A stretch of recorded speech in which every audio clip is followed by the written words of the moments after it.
The Jones family had always seemed like the picture of perfection, a glossy magazine cover come to life.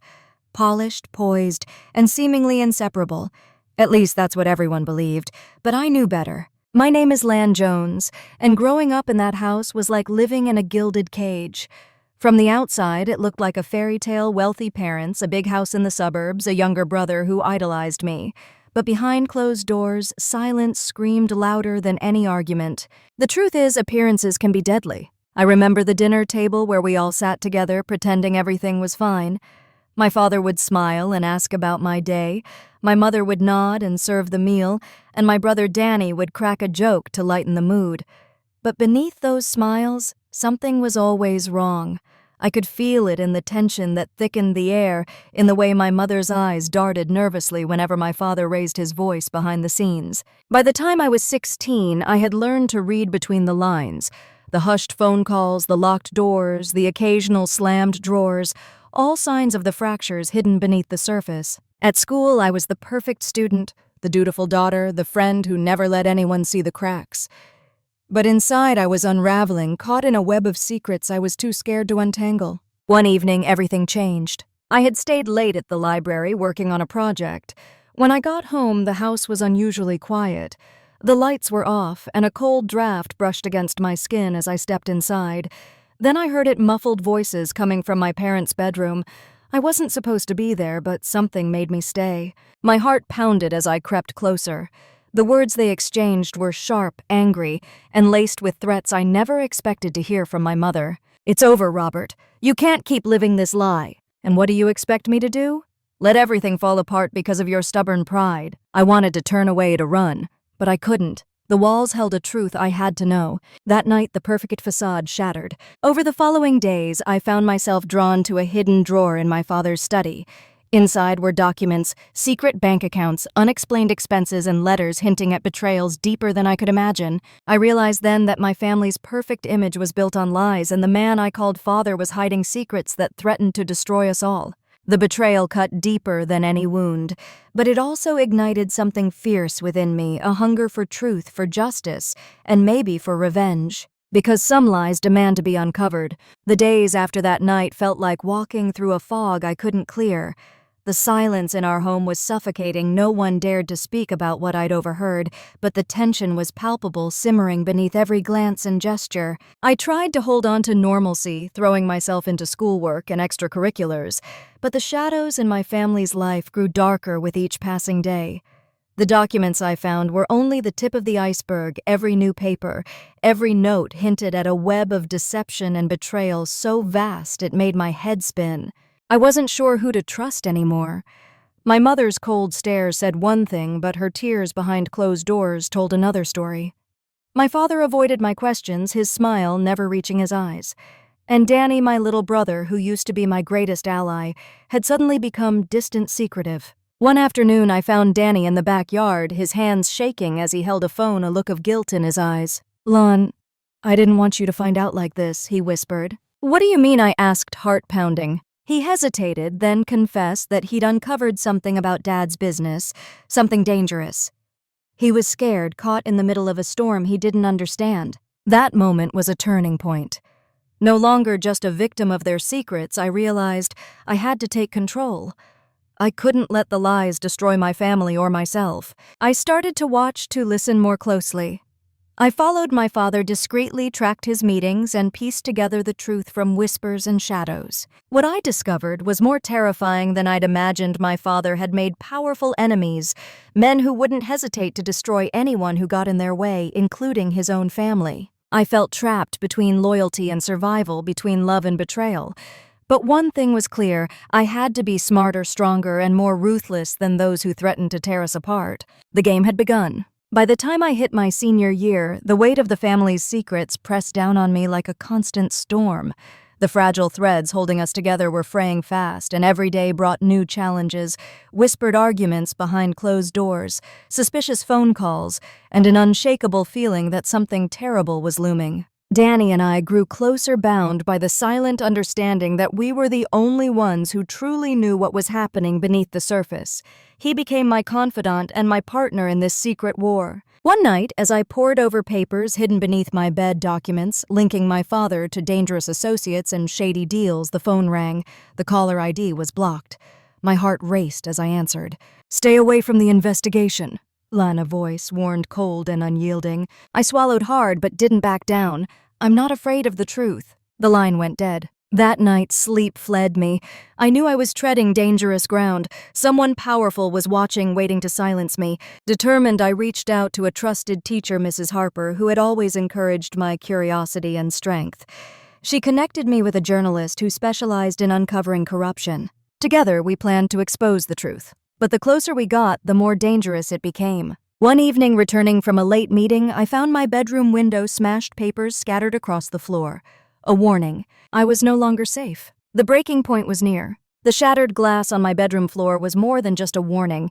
It was a signal that the battle I had quietly waged was now out in the open. The fragile line between safety and danger had been crossed, and there was no turning back. That night, I sat amidst the broken fragments, the cold bite of reality sinking deep. My sanctuary had been violated, and the message was clear: they wanted me silenced. But I was far from defeated. Word of the attack spread quietly among those who stood with me. Mrs. Harper, the teacher, who had become my unexpected ally, increased her vigilance. The journalist, Claire, doubled her efforts to gather proof, connecting dots that I couldn't see. Together, we formed a fragile coalition, an alliance of those tired of lies and ready to fight for the truth. Meanwhile, the atmosphere at home deteriorated. My parents' strained silences grew heavier, and Danny's anxiety was impossible to hide.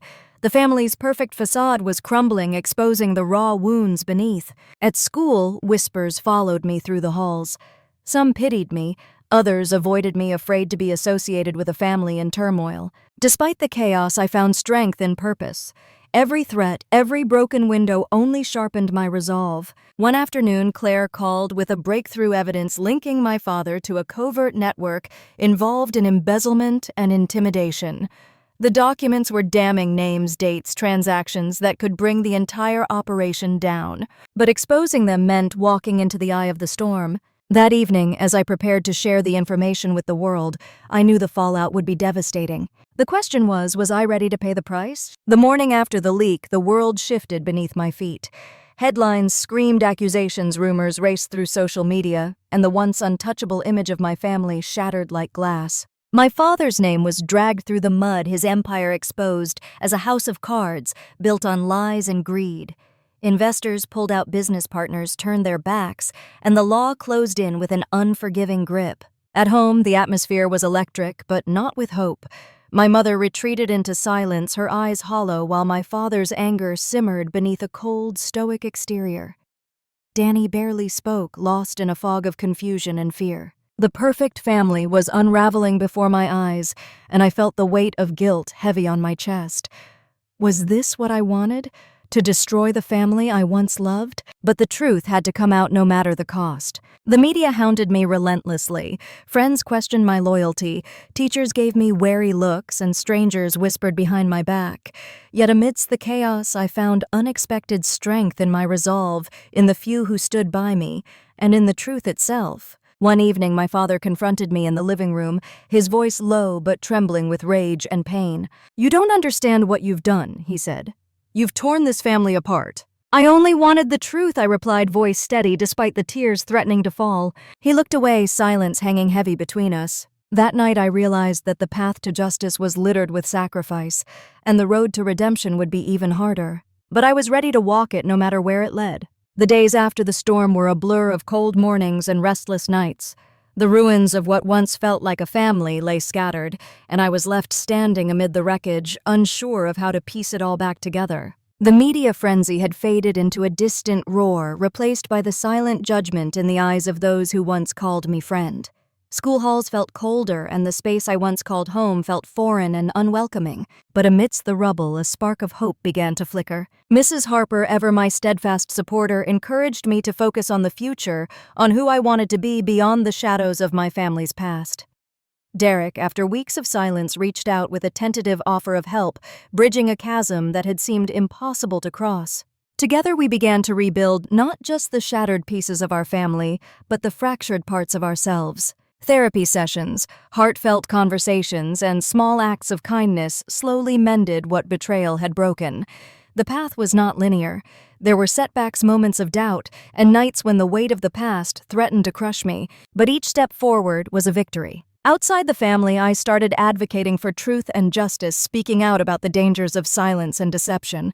My voice, once quiet and unsure, grew stronger with each story shared and each ally gained. I was no longer just Lan Jones, the daughter of a fallen empire.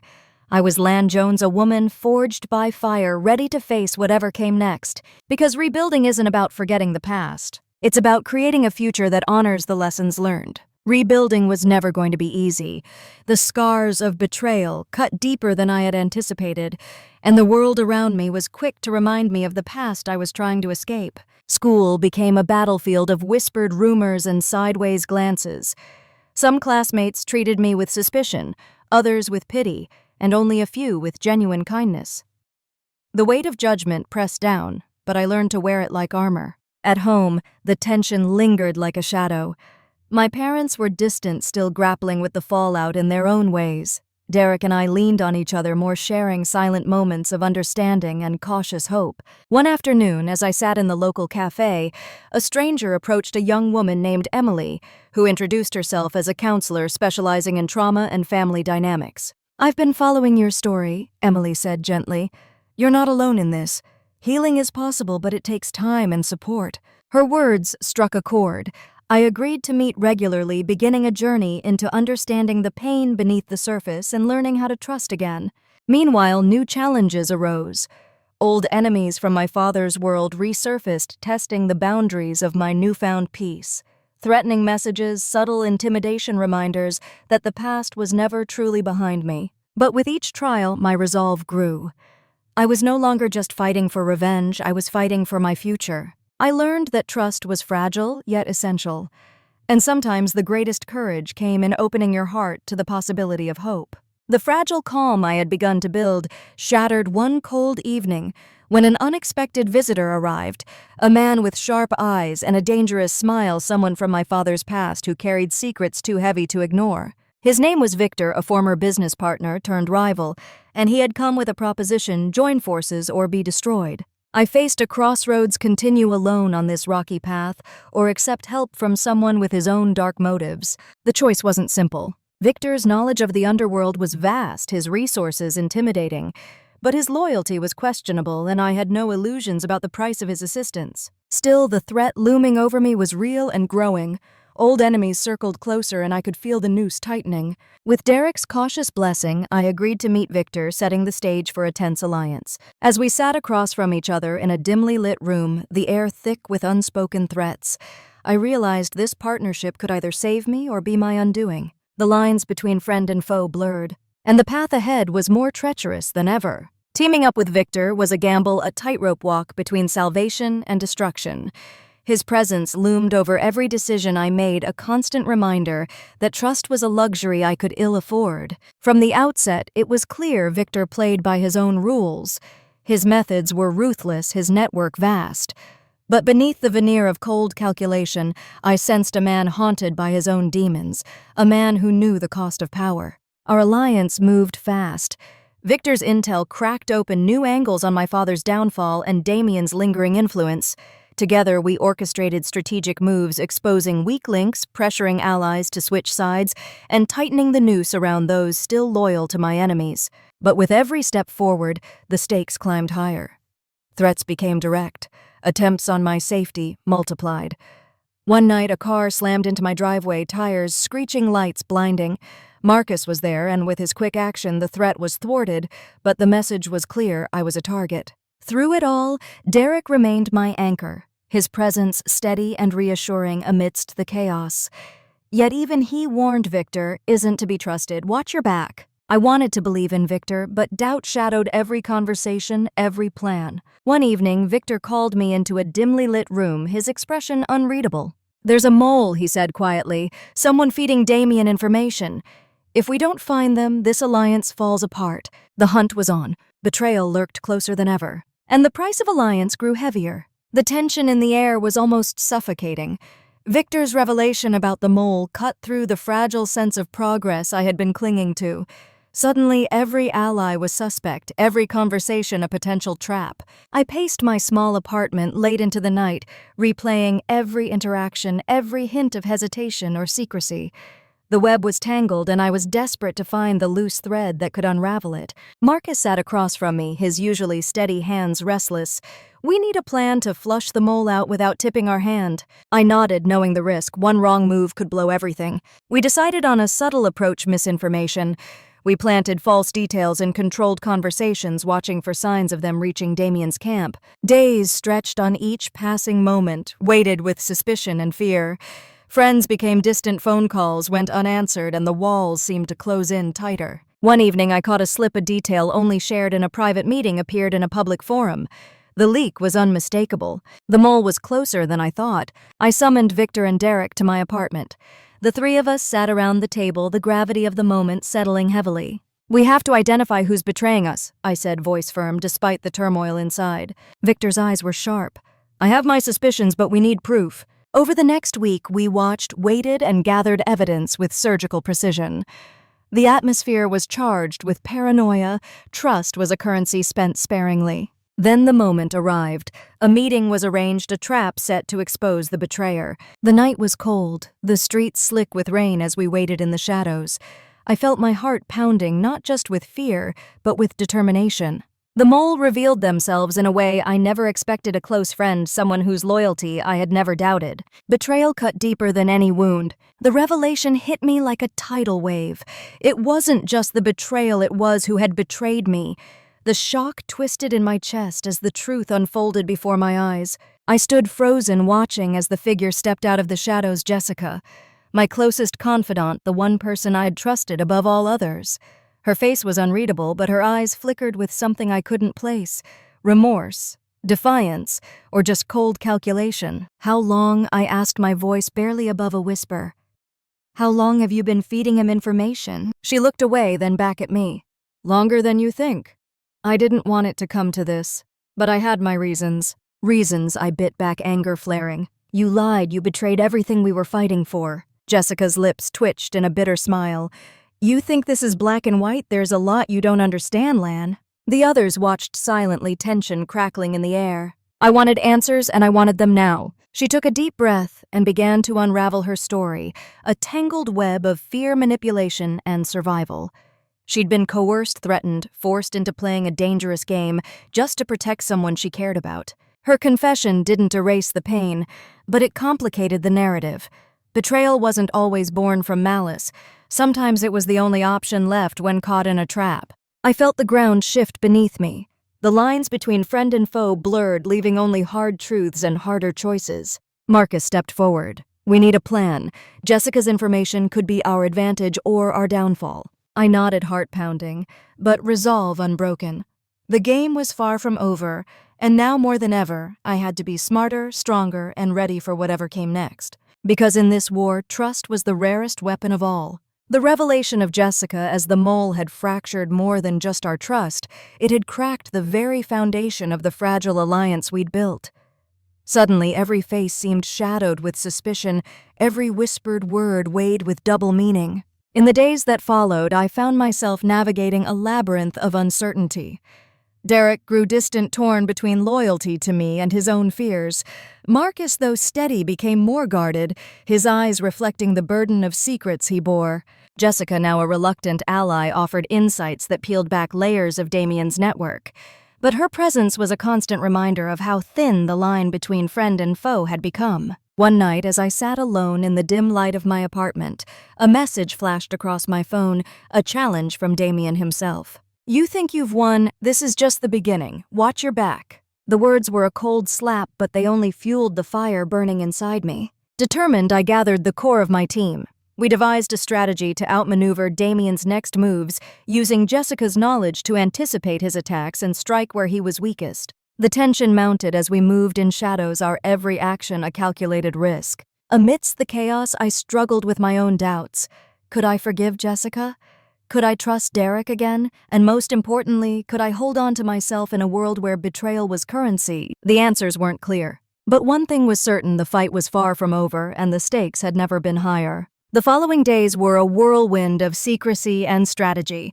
We operated in hushed tones and coded messages, each move deliberate and measured. The shadows around Damien's empire were thickening, and we had to stay ahead or be swallowed whole. Jessica proved invaluable, revealing hidden channels of communication and clandestine meetings. But with every secret she uncovered, my wariness grew. Could someone who betrayed us once be trusted again? Was this alliance built on sand? Derek, too, was a puzzle.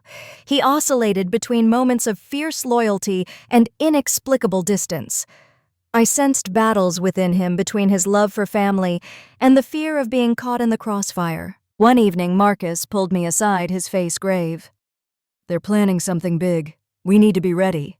That night, as I sat alone reviewing the evidence, my phone buzzed. An unknown number. A message appeared. "You're closer than you think. They're watching." I stared at the screen, heart pounding. The game was tightening.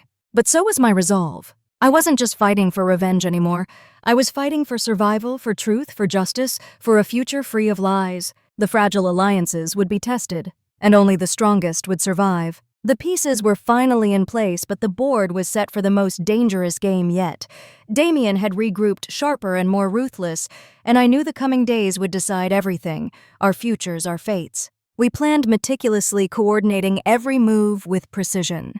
Jessica's insider knowledge was our greatest asset, but also our greatest vulnerability. Every contact, every conversation was cloaked in secrecy. The night before the operation, sleep eluded me. I sat by the window, watching the city lights flicker below, wondering if this gamble would pay off or destroy us all. Derek found me there, silent but steady. "Whatever happens tomorrow," he said, "we face it together." I nodded, grateful for his presence in the chaos. The following day unfolded like a tightly wound clock. Our team moved swiftly. Law enforcement froze assets, reporters published damning exposés, and Damien's empire began to unravel publicly. But Damien wasn't finished. A calculated counterattack aimed to dismantle our network, sow discord, and silence key players. In the chaos, I faced my darkest moment. A betrayal from within threatened to undo everything. But drawing on every lesson, every scar, I fought back, exposing the traitor and solidifying my alliances. When the dust settled, Damien was arrested, his reign over. The victory was bittersweet, earned through sacrifice, pain, and loss. But as I looked ahead, I knew this was the beginning of something new. A future forged not in shadows, but in truth. The silence after the storm was both a relief and a reminder of all that had been lost. Damien's arrest marked the end of a brutal chapter, but the scars left on my family and myself ran deep. In the weeks that followed, I found myself navigating a world transformed, one where truth was no longer buried beneath lies and justice had a voice. The media's glare softened, and slowly people began to see me not as a symbol of scandal, but as a survivor. At home, the wounds were still raw, but conversations became more open, honest. My parents, fractured and humbled, began their own journeys toward healing.